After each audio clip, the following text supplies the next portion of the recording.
I have the distinct privilege of working with almost each of you every day. Every one of our customers and soon-to-be customers I get to work with. And it's really an honor for me. And I was thrilled to be able to have a customer panel today. So when I was meeting a bunch of our customers, most of you, I was speaking with them about what great topics would be to talk about. And I spoke with one.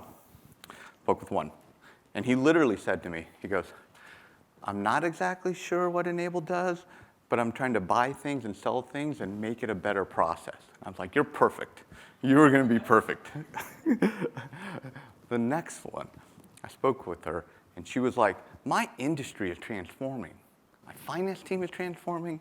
The whole market is transforming. I'm like, you're perfect. You're exactly what we want to talk about. So I am beyond thrilled to have these next two guests. First, let me welcome Angela from Rexel CFO from Germany onto the stage. Hi, Angela. Come on up. There it is. I finally got it. How are you? Hi, very fine. Thank you. Welcome and thank you for joining us. You traveled a long way. True, yeah. Germany. Okay. Let me try that again. Is it okay? Wohlhaken und vollen Dank. How was that? You're amazing. I just said welcome and thank you in German. Come on. Okay. Andrew is coming up next. Andrew's from Canadian, so I'm going to try that again in Canadian. It's harder, actually. Come on up, Andrew. I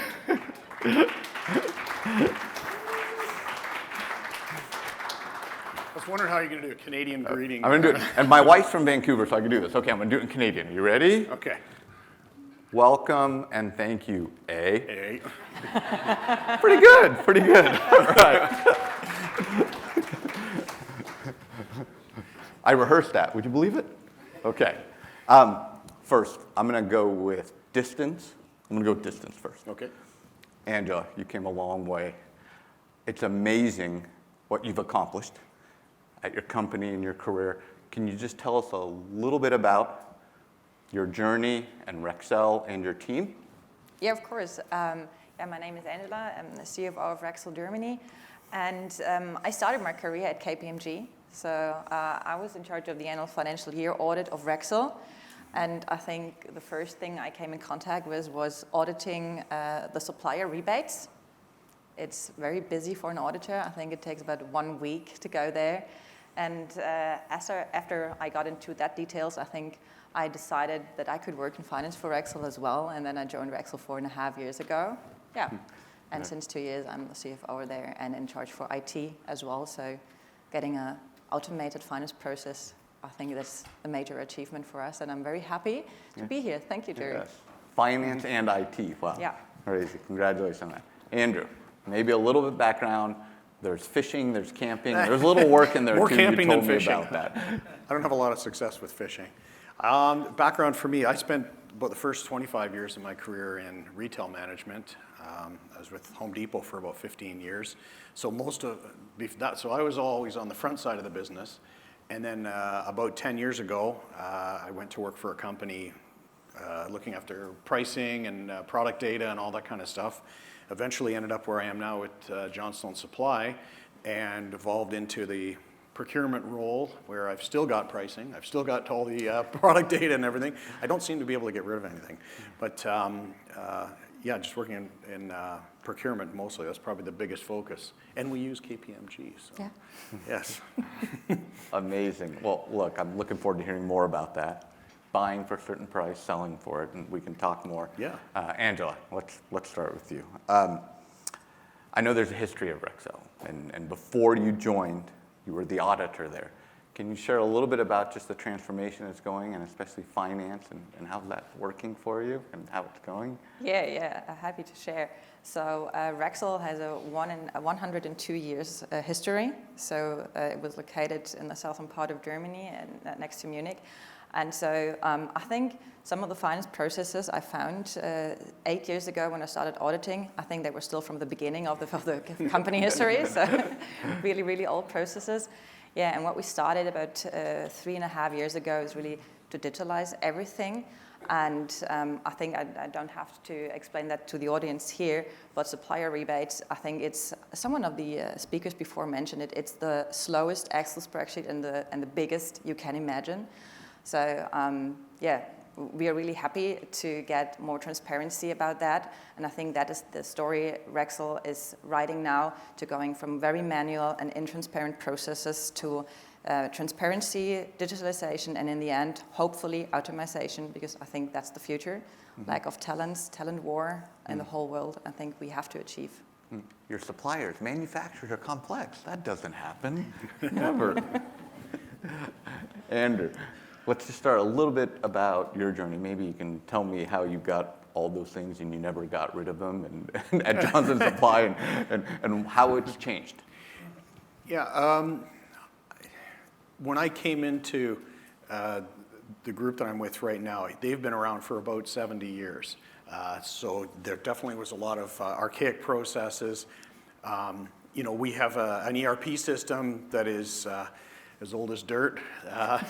It was written before the internet. So, you know, it's been very difficult to try to integrate systems and try to automate things when you've got this big cumbersome system. So one of the things we've done just since I've been there, and I don't take credit for it, but we've implemented quite a few different kind of bolt-on systems, you know, because when you've got something that's kind of the jack of all trades, it's the master of none, right?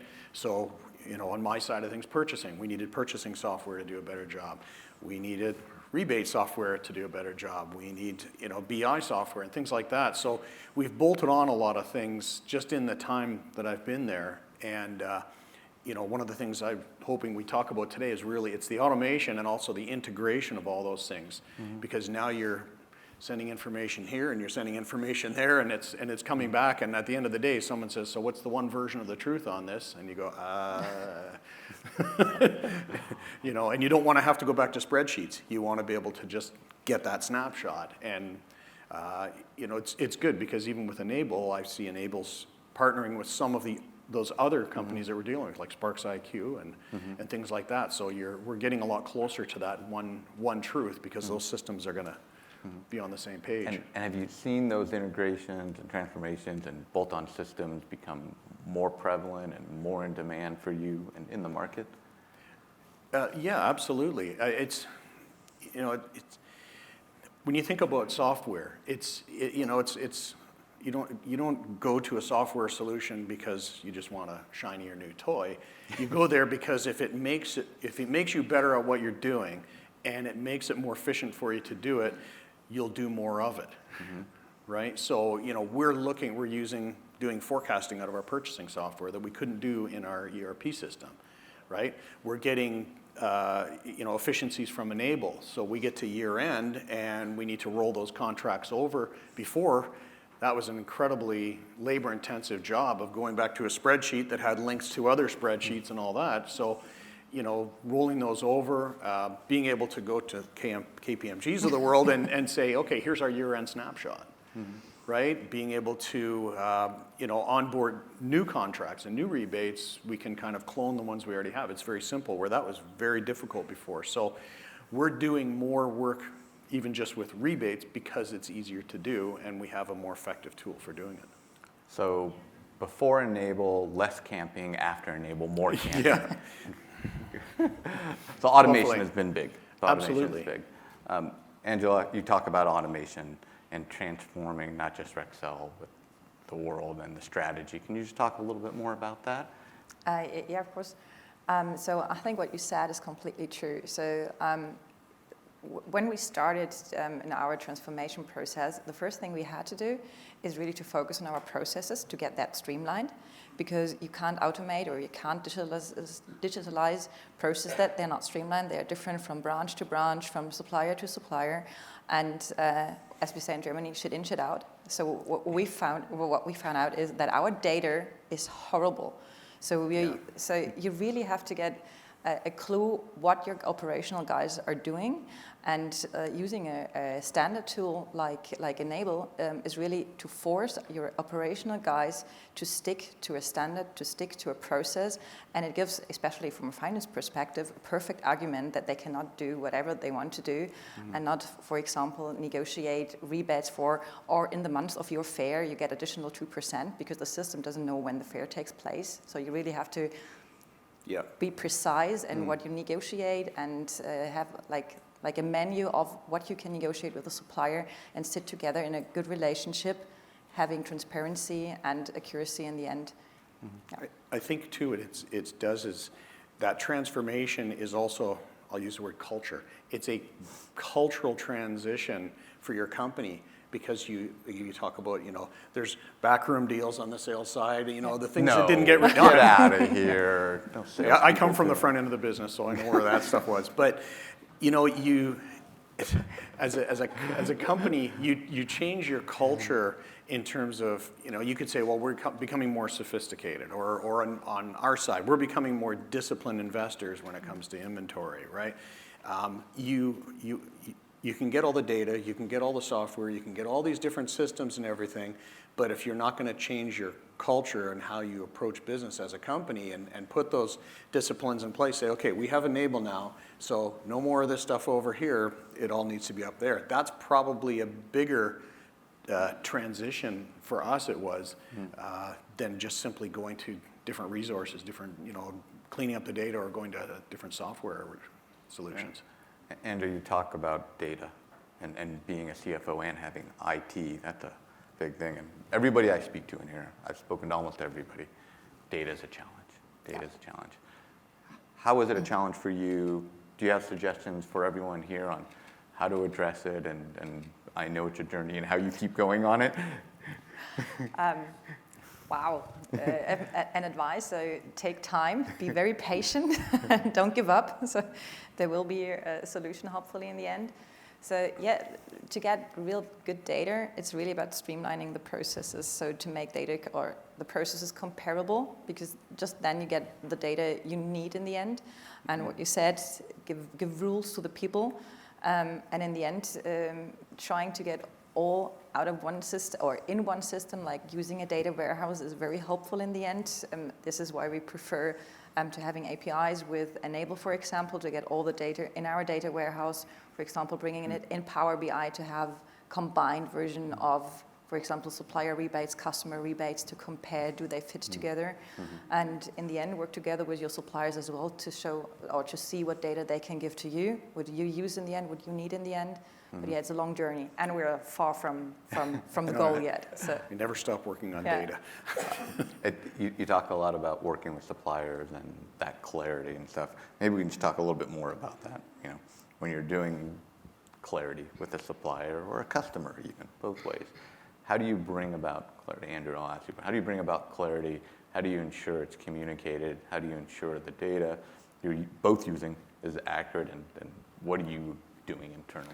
So just at the very root of it is the data itself. So if your data's a mess, then any kind of reporting, anything you want to pull out, if you're going to communicate with your supplier and say, well, we're buying this, or if we're talking to your customers or we're selling this, I'm in the HVAC business, so we sell furnaces, we sell air conditioners. So if someone says, well, how many furnaces did you buy last year?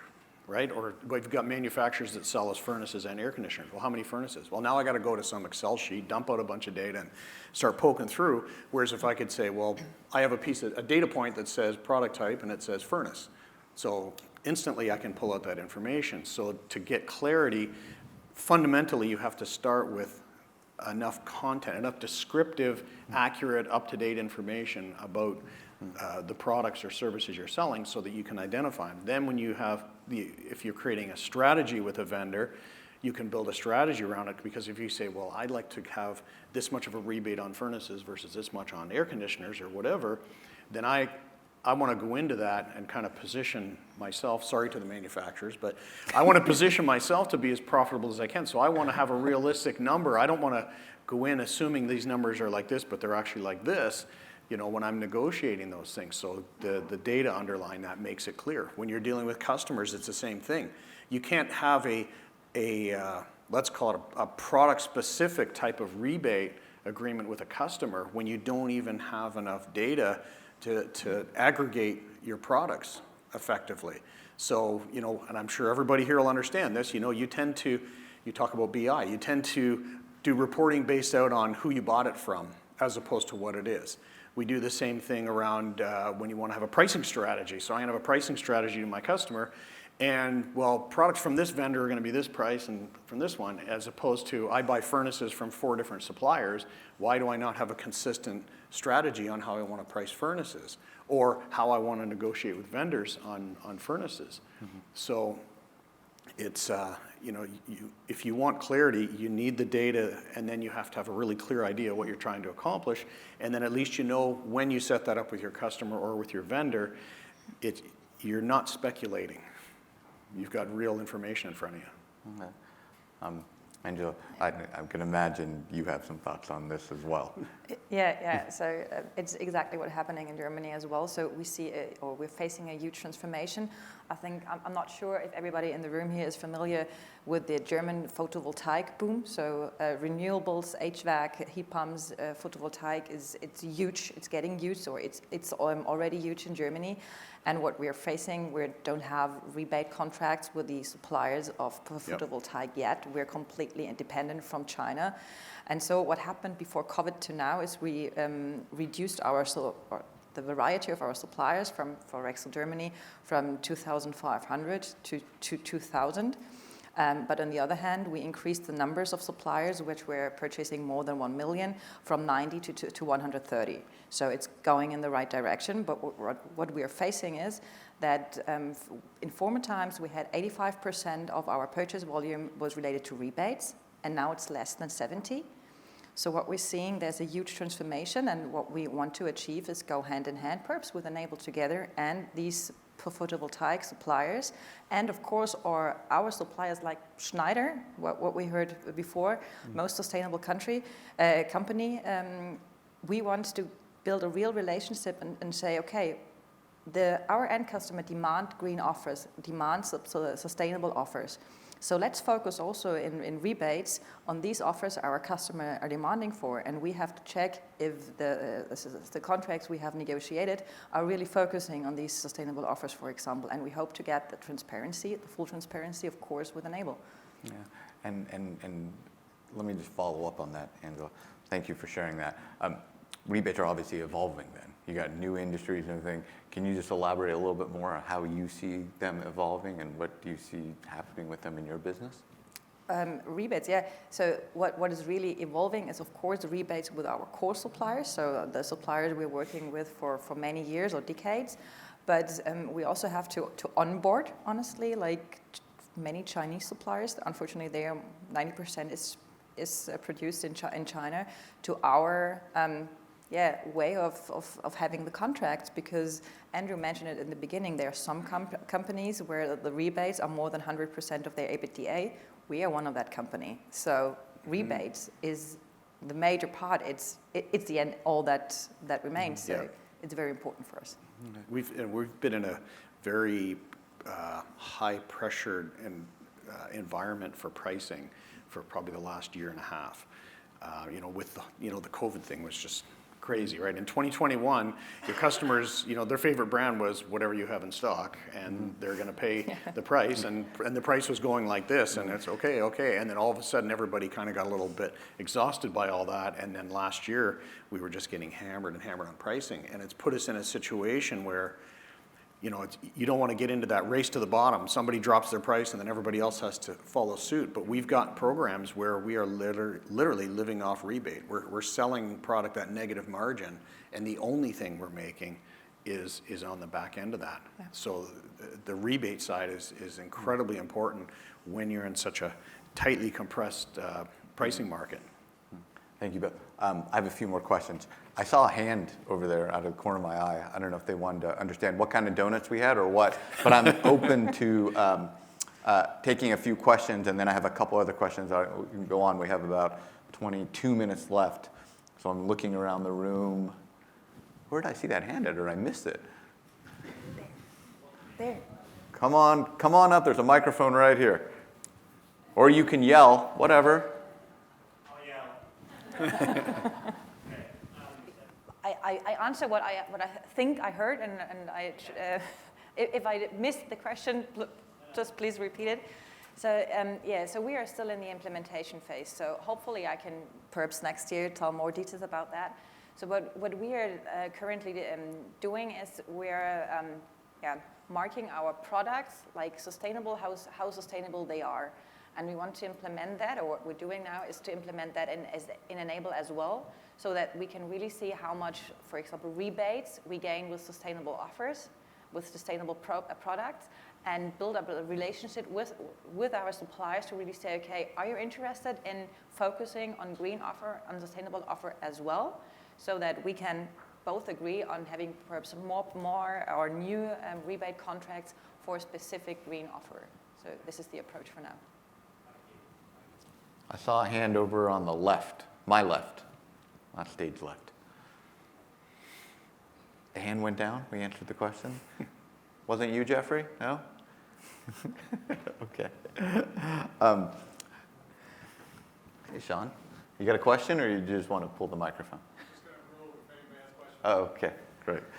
That's Sean, our head of marketing, who's putting on this event. Sean, thank you for that. And I wanted to follow up a little bit on finance, because you cover finance and IT, and I know you cover everything because you can't lose anything. No, every single customer I speak with, every single partner, finance is involved. Finance is involved, has to be involved. How do you see your teams evolving? How are you preparing them for the future, with and without rebates? And what do you see happening? I see what's happening now, that the finance role is completely changing. So it was a huge finance department when I when I got CFO, and it was 90% manual work. And there were people working for Rexel for 30, 35, 40 years doing the same job every day, same manual task. And I think it's the same in the US. They all will retire in the next 5 years.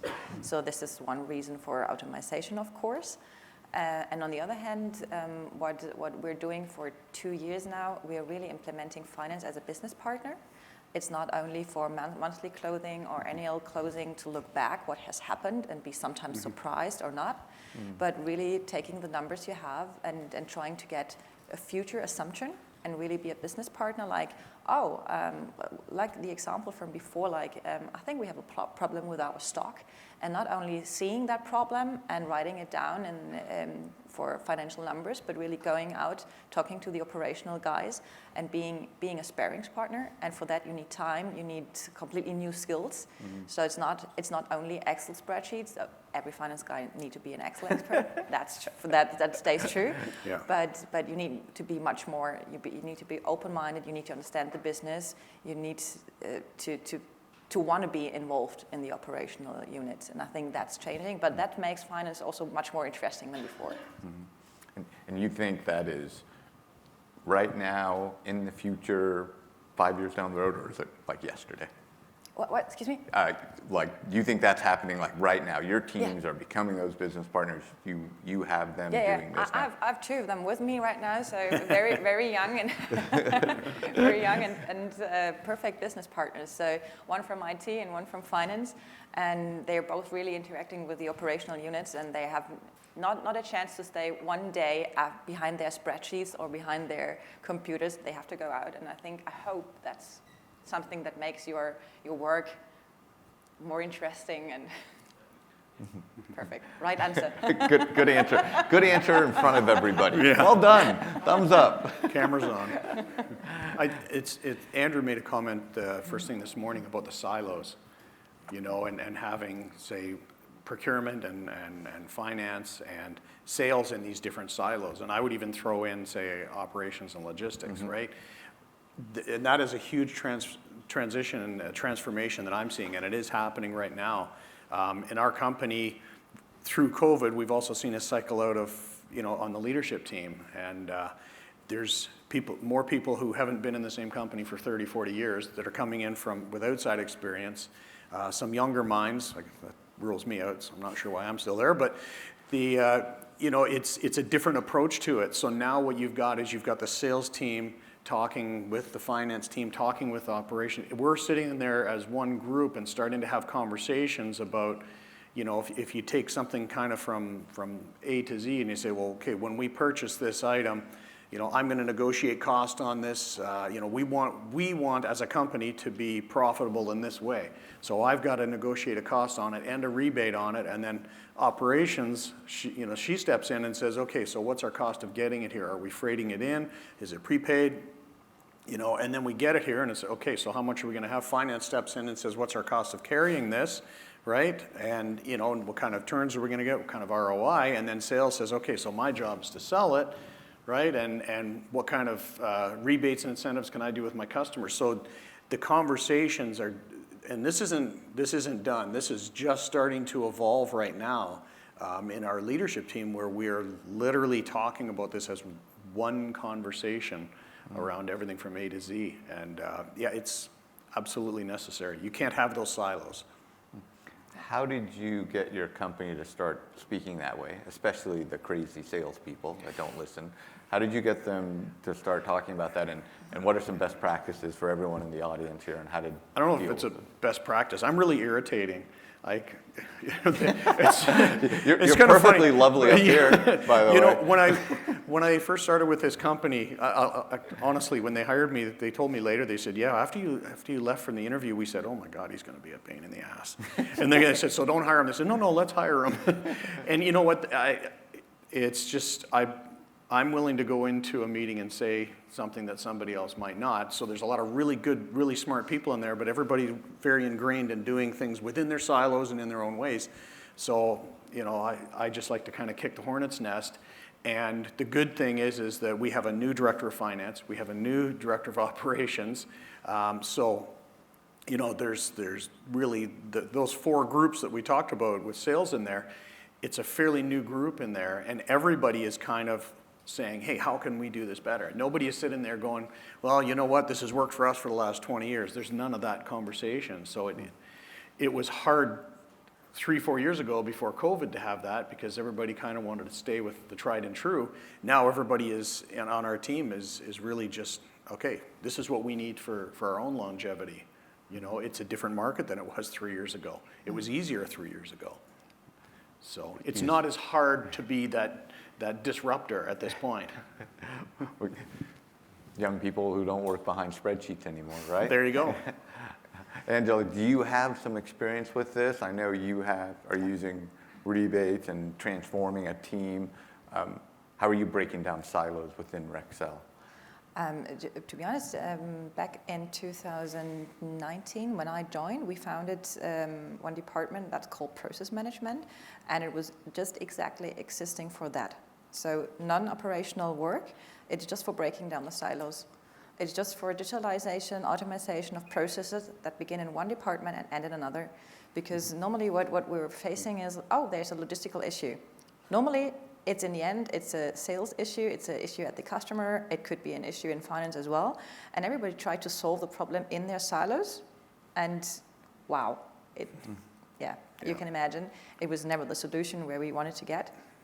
And so with this department of process management, we really tried to achieve to open up or to break up the silos, because there was a neutral team, so they were not like, okay, we have to find a solution that fits best for logistic or that fits best for sales or for finance, but let's find the solution that fits for Rexel. Mm-hmm. And so this was the beginning, and then there came COVID, and I think as bad as it was, it helped a lot, because it was this disruptive changer, and it gave such a digital boost, because all of the people working from home were not able to go to the office. So these people like, oh, I have my folder, I have my book there, I have my colleagues to ask. It was not existing anymore. And so especially for example, for our CRM, it was a huge fight to implement it before COVID, because everybody said, oh no, this will not work. I have my address, my phone number of my customers in my pocket, that's perfect. Yeah. And then they see, okay, we have to exchange in a digital way. And I think it's the same with supplier rebates, it's the same with the CRM, and now it's everywhere. And so I think it was a perfect timing for digitalization. Where does that sounds like an important team. Where does that fit? Does that fit into finance or IT or your org? Because it has to go across the bunch. Where does it report into? Me. Me. It's the third one. Okay, it's the third one. Okay. And we know it reports to you because everything reports to you. Yeah, Right? I report to everybody. Okay, we have about 10 minutes. I have a couple final questions. You guys have been doing great. Thank you so much. But I want to give the audience a chance to ask a couple more. And we're going to bring you a mic this time. There's a long-haired gentleman way in the back. You look Lithuanian. I'm Jonas. I'll just. I think you would have been closer walking to this microphone, Jonas, but that's okay. Don't worry about it. I just wanted to make sure that Sean feels appreciated. So we talked a lot about internal collaboration and breaking down barriers. What about externally? What about your customers, suppliers, your partners in the ecosystem? Do you feel that rebate programs, this tracking, do you think it gets you closer, further away from them? Do you feel anything happens with the trust? Go ahead. Yeah, definitely. So we're not only focusing on internal processes, but of course also with the interaction with our customers and our suppliers. So for example, on a customer side, we have a huge number of digital sales now, so email to EDI solution, web shop, and so on, but also especially with our suppliers. So we have a very high rate of EDI connections to our suppliers. We implemented a supplier portal where we already deliver a lot of information to our suppliers to get their processes better, more digital. And I think it's always the three topics combined: customer, supplier, and internal. But I think many companies forget the internal part, so they get connected to the suppliers and to the customers, but they're working with paper and all the folders and in the same way internally as well, because it's no obvious benefit or no low-hanging fruit to internal digitalize the processes. This is why I like to focus on that as well, because you have to make the life of your employees the same easy to interact internally as with your supplier and with your customers. So I think you should focus on all three. So that's what we did, at least. Yeah. How about you, Andrew? Yeah, another comment around COVID. I hate to say that COVID was the best thing to happen because it was such a horrible thing, right? But we learned a lot, and we were able to do really well through COVID because of the relationships. If we, from my side, from the procurement side, pre-COVID, everybody was buying from the same suppliers. It was more transactional. For us, it's always been a relationship, but it didn't really mean as much. And as soon as COVID hits and you've got supply chain issues, all of a sudden we're having meetings with our manufacturers, and they're getting on the call, and they're just, they're waiting for the beating to start. Mm. And we would get on and say, okay, we understand your situation. Just tell us what's going on. If 4 weeks lead time is turning into 12, we just need to know, because then we can plan differently, we can order differently. And they're just like, oh my God, because they're getting beat up. So all of a sudden they really recognized the difference in terms of the quality of relationship we had with them. With our customers, it was the same thing, because our customers, I'm from Canada, in Canada when COVID hit, you shut the door and you're not allowed to have anybody in your building. So some of our locations were very much a counter business, and suddenly all those customers aren't allowed to walk up to that counter and talk to the person that they're used to dealing with. So we had to say, well, how do we maintain the quality of that? So we focus on better use of our phone systems. We created a method of texting in orders, and our e-commerce business, thank God we had been investing in data and really building a robust e-commerce offering. All of a sudden, we went from, say, 13% of our business running through e-commerce to 25, 26%, because the customers didn't really have any other way. And then, so we built a relationship, a digital relationship with our customers through there. And then obviously had to focus on the fulfillment of it. So that was a learning curve of how do you suddenly take 25% of your business and actually deliver on that. So we had to create new systems and processes. But we absolutely focused on those relationships as well, and made sure that there wasn't any barriers between us and our vendors or between us and our customers. That answer your question? Okay. Was there another question? One Mississippi, two Mississippi. Any camping questions? Camping questions? Cole, I thought I banned you from the microphone. It's a good question. Okay. Come on up, Cole. You know, have you met Sean before? Yeah, I met him multiple times. He's an Eagles fan, so that's what I Angela, I thought your point on supplier stratification and working with less vendors overall was really interesting. I guess, was there a light bulb moment for Rexel Germany where you made the decision to shrink your number of vendors and grow the ones of above $1 million? I think there was not a specific moment, but it was, of course, also where during COVID, when we tried to digitalize more and also try to improve the process of our suppliers, that we couldn't do that with 2,500, but we have to pick a bunch of where we really say we want to grow. And if you want to take the decision to have a specific offer plan with a bunch of suppliers and you're focusing on them, it's a normal process that these get bigger. And for us, we saw it in the numbers of our rebates. Of course, rebates is very important for us, that it makes sense to go that way. And so I think after a year where it happens just by surprise, we really made the decision to continue that process. And we're in a number of 2,000 suppliers now, and we're not sure if it's the right number or if it should less. The future will bring the answer probably. I guess it happens from an offer plan perspective, and then we said, okay, this is the result, it's the right one, and then we continued the process. Andrew, you gone down in suppliers, focus less? We going back to the relationship question, we benefited from having a good relationship with some of our suppliers who were cutting people off. During supply chain, they're like, well, we have this much demand, we have this much supply, so we're going to be choosy as to who we give that to. Sourcing alternate vendors, in that supply chain nightmare wasn't even an option because everybody was sticking to who they were doing business with. We had to also do this with customers. So, we had customers who were coming in not even just new customers, but customers wanting to buy things that they hadn't traditionally bought from us and having to say to them, I'm sorry, I've only got so much and I have to allocate this inventory of this product to the people who always buy this product from us. So I wouldn't say that we cut off customers. That's a bad thing, right?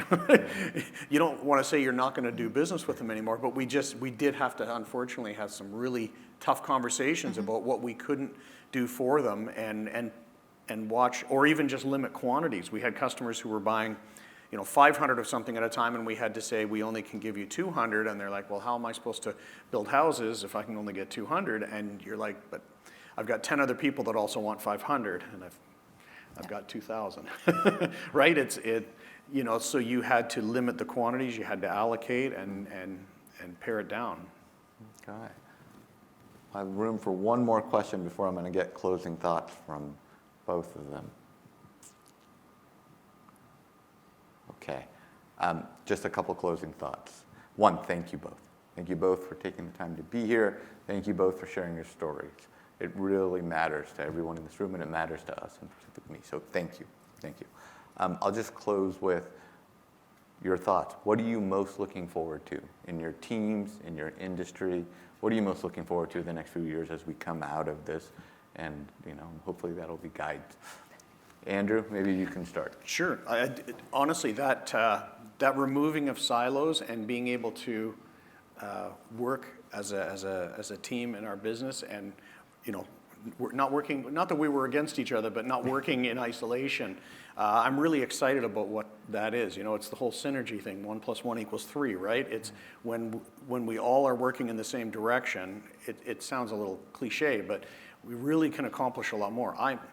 I come from the sales background and the front end, so I'm all about the profit and making the sales, and I want to see the business thrive. That's the number one thing that excites me in business. So knowing that by working together and aligning, and automating processes, integrating systems together, getting easier access to information so that we'll use it and we'll be able to make better decisions. That's what really excites me. I think if we had to go through COVID again, God forbid, but if we had to go through something like that again, we're a stronger company today than we were. So that's what excites me. It's like we're ready for battle, you know, where it was pretty scary 3 years ago when we went into it. We were not ready for that. It happened to us, you know, and yeah, so that's what excites me. Most exciting camping location for everybody? Oh, Algonquin Park in Ontario. Algonquin Park in Ontario. Okay. The Absolutely. Canadians in the room representing. Angela, how about you? You know, your team, your industry. What are you looking forward to? Looking forward, yeah, as we started the journey 3 years ago to really have these, let's say, new roles for new employees, and I don't mean fancy names for it, but really the content they are working on, to have really value-added tasks, and to see how that will evolve, because now, like sales and logistics coming to us and asking for help in digitalization. So in former times, we had to force them to go more digital because they said, oh, we don't want to change. And now they're asking us for help. And I think there's a great story to come for the next years for young people, interested people in finance and IT to work in a very, very fast changing industry. And especially as we're focusing on renewables as well, I think that's the future. Okay, very cool. Andrew, Angela, thank you. Everyone, please help me give them a round of applause. Thank you very much. Thank you. Thank you. All right.